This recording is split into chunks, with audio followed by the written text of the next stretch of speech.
Hello, and welcome to Ask a Historian, brought to you by Heritage Mississauga. I'm Matthew Wilkinson, your host and historian with Heritage Mississauga. Together, we'll dive into the fascinating stories that shape our city.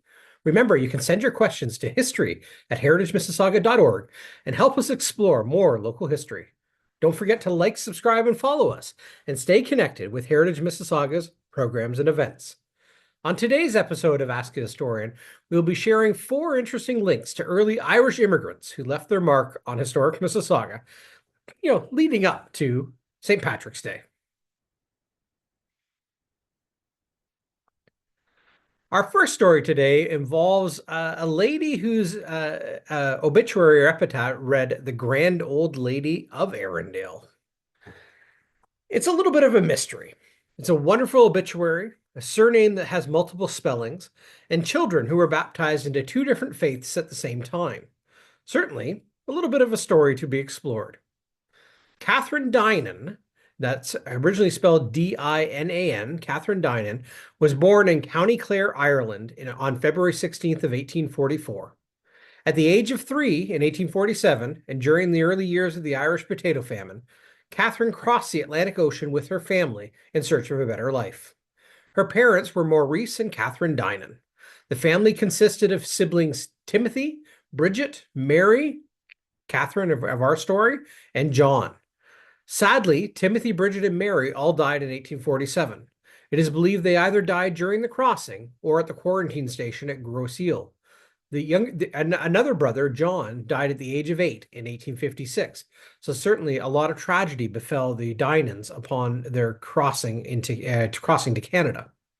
After their arrival in Canada, the family welcomed more children, including James, Margaret, Elizabeth, and a second son named Timothy. Catherine's parents and several of her siblings are buried at the relocated Elmbank Catholic Cemetery, which today is within the Assumption Catholic Cemetery in Mississauga. Catherine herself, of our story, married Thomas Barker of Erindale. Erindale was then known as Springfield, and they were married on July 27th of 1862, and the wedding took place at St. Peter's Anglican Church. However, Catherine herself was not Anglican. She was Roman Catholic. Catherine and Thomas had 14 children together: Hannah, Mary, John, William, Thomas, Kate, Margaret, Laura, Robert, Sarah, Ethel, Frank, Harvey, and Clara. Now that's quite, imagine the 14 children around the dinner table. Must be quite a challenge to feed them that many mouths. 5 of their children, however, sadly died in infancy, and 2 more died in their teenage years. Catherine outlived all but 2 of her other children. Only daughters Hannah, Kate, and Ethel lived long lives. For Catherine and Thomas, life must have held a lot of tears. Their gravestone at St. Peter's Cemetery in Erindale is engraved, "Thy trials ended, thy rest is won." There's a bit of a puzzle around the baptism of the children. All of the Barker children were baptized in the Anglican Church. However, at least 4 of their children were subsequently baptized at St. Patrick's Roman Catholic Church in Dixie: William, Thomas, Kate, and Margaret. Some refer to this as double dipping, which was very much frowned upon at the time and certainly not common practice. Interestingly, both Catherine and Thomas were present at the Anglican baptisms, where for the Catholic baptisms, it was Catherine and Maggie Dinan, Catherine's sister, who presented the children. Catherine and Thomas were married in the Anglican Church and later buried in the Anglican cemetery. Although, as I mentioned, Catherine herself was Roman Catholic, and she did not convert, as far as we know, to the Church of England. It might seem trivial in this day and age, but back then, if it was known, it might have been somewhat scandalous. But what drew attention to Catherine's story over the years was the reference to her passing in 1930, and the newspaper article that noted the Grand Old Lady of Erindale. It makes one wonder what else could be found about her life and times.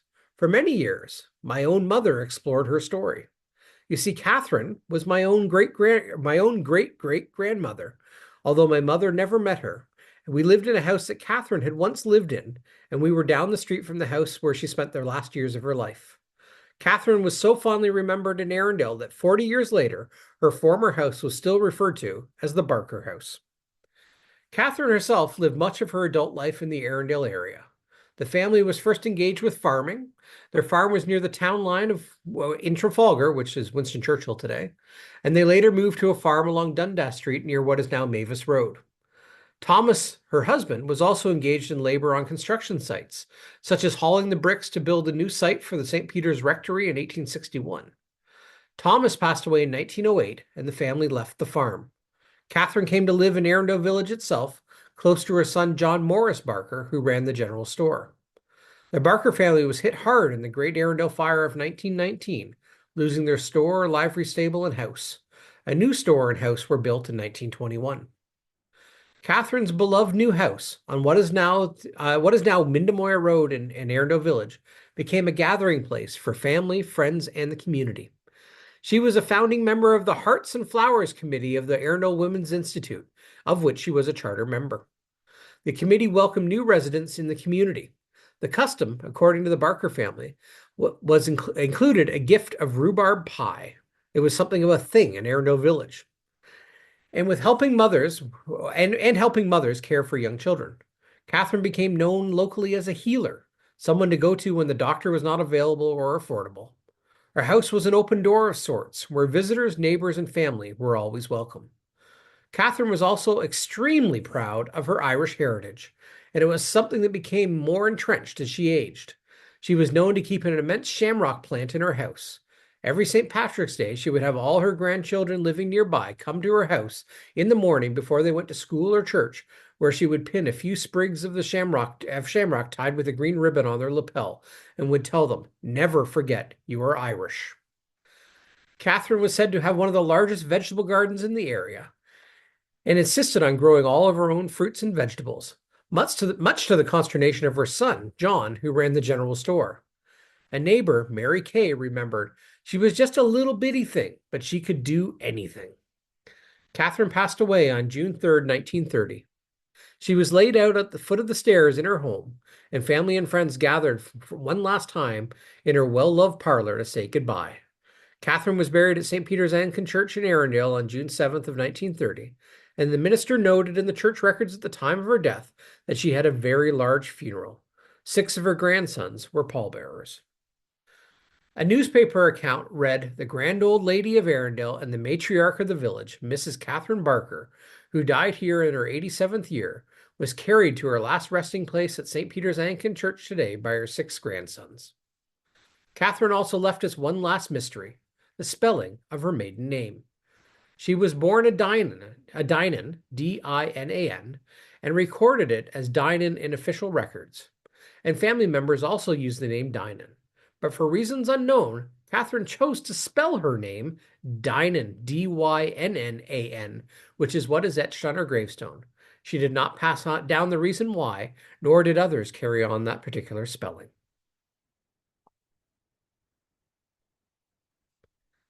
Our second story today involves Cosgrave's Brewery.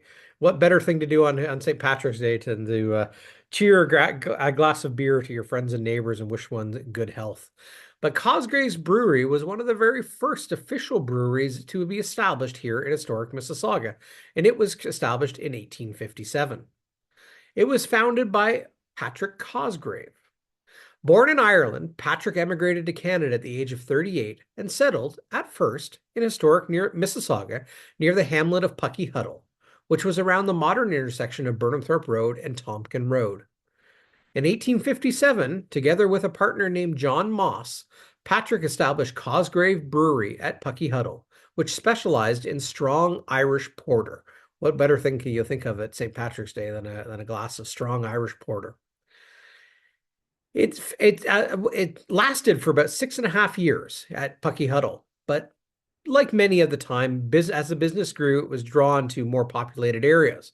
And in 1863, Patrick moved the brewery to nearby Toronto and purchased what was then known as the West Toronto Brewery. Later partners included Charles Sprout, Eugene O'Keefe, and Richard Elmsley. In time, Patrick's sons John and Lawrence were apprenticed to the trade, with John becoming a partner in 1871 and Lawrence in 1880. In 1878, John Cosgrave took over management of the company, by then known as Cosgrave and Sons Limited. True innovators, John and Lawrence invented a specialized bottle pump, allowing them to fill 7,200 bottles of beer a day, and Cosgrave beer was shipped abroad to Australia, South Africa, and the West Indies. By 1894, the president was Lawrence's son, James Cosgrave. The brewery remained in the Cosgrave family until 1934. In 1934, the Cosgrave Brewery merged with E.P. Taylor's Dominion Brewery to form Cosgrave Dominion Brewery, which in turn, in 1945, became part of the Canadian Brewing Corporation.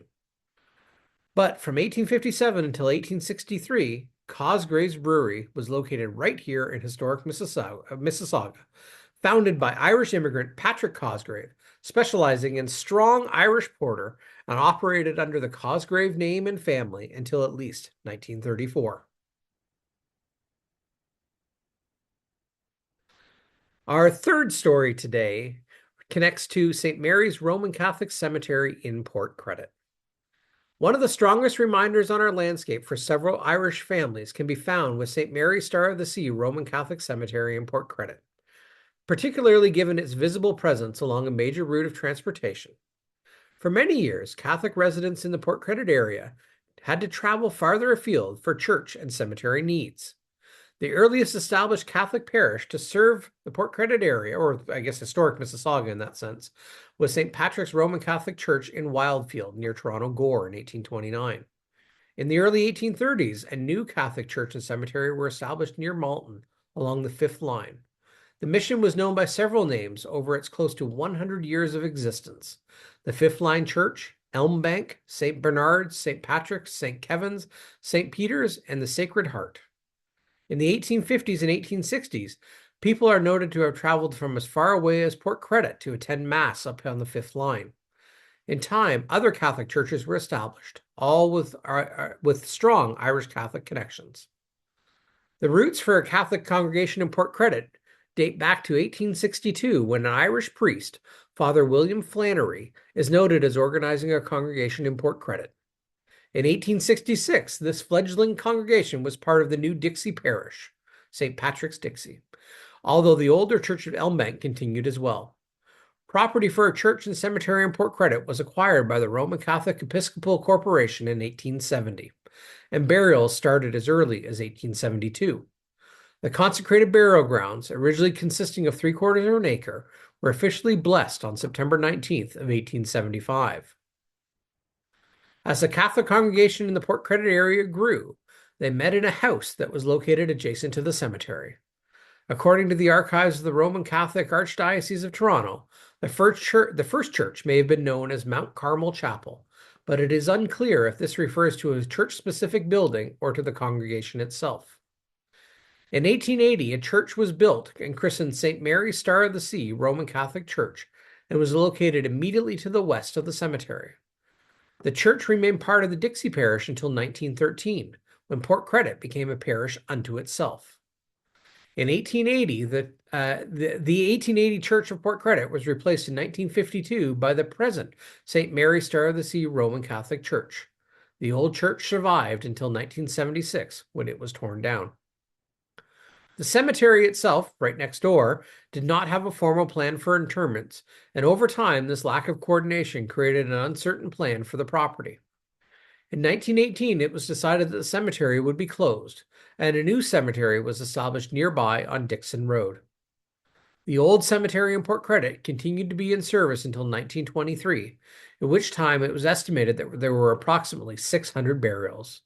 It is believed that some of the families moved gravestones and burials to the new cemetery, although to what extent it is unknown. The cemetery itself, the old cemetery, fell into disrepair. The small cemetery that remains in Port Credit today is only a portion of the original cemetery grounds, and it is believed that the larger portion retains the final resting place for many early Catholic settlers, and a large number of them were of Irish ancestry. Relatively few of the burials are marked today by visible grave markers. Some of the early Catholic families buried here include members of the Blackhill, Collins, Corrigan, Devlin, Donnelly, Hickey, Madigan, Murphy, O'Connor, O'Neill, O'Sullivan, and Shanahan families, amongst many, many others. All of them have stories to tell.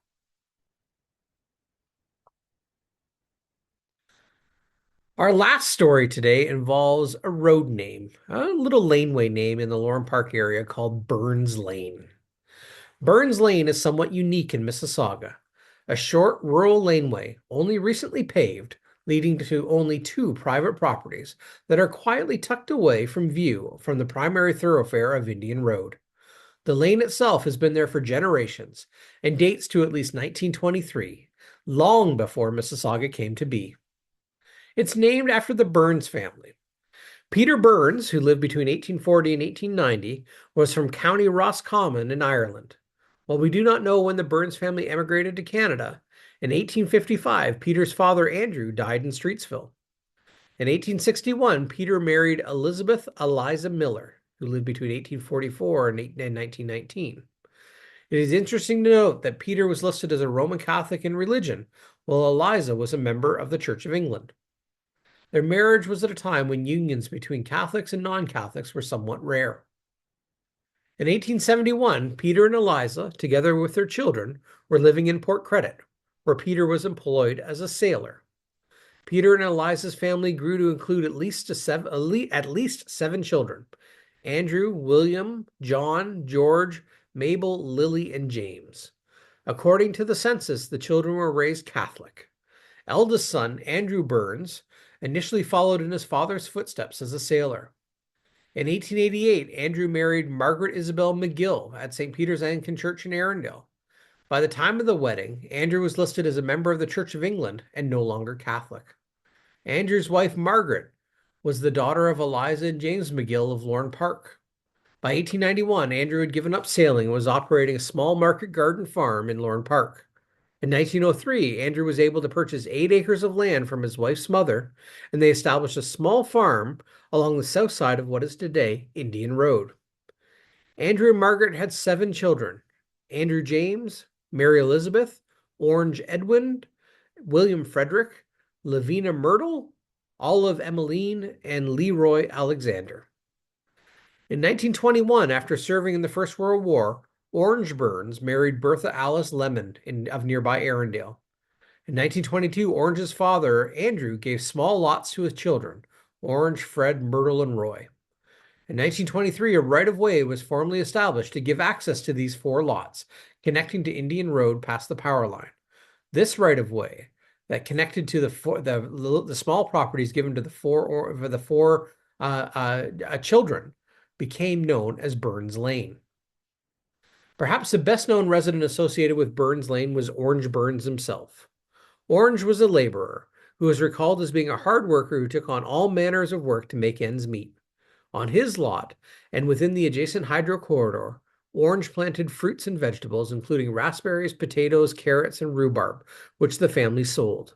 The family also kept pigs, cows, chickens, and 1 pony.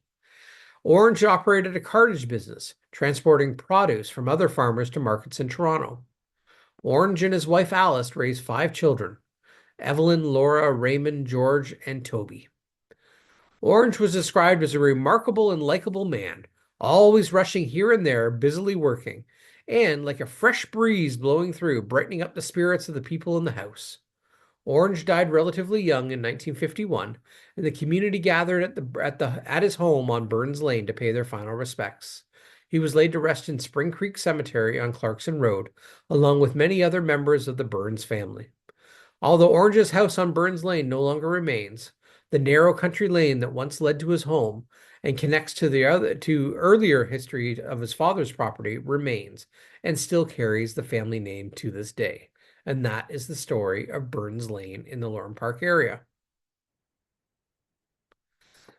With that, thank you for spending some time with us here on Ask a Historian. Like, subscribe, and follow us for updates on new episodes, and join us next time on Ask a Historian for more fascinating stories from Mississauga's history.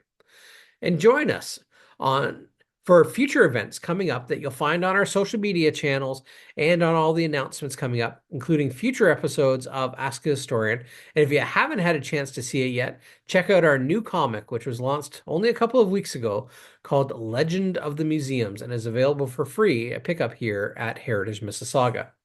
Thank you, and we'll see you on future episodes of Ask a Historian here with Heritage Mississauga.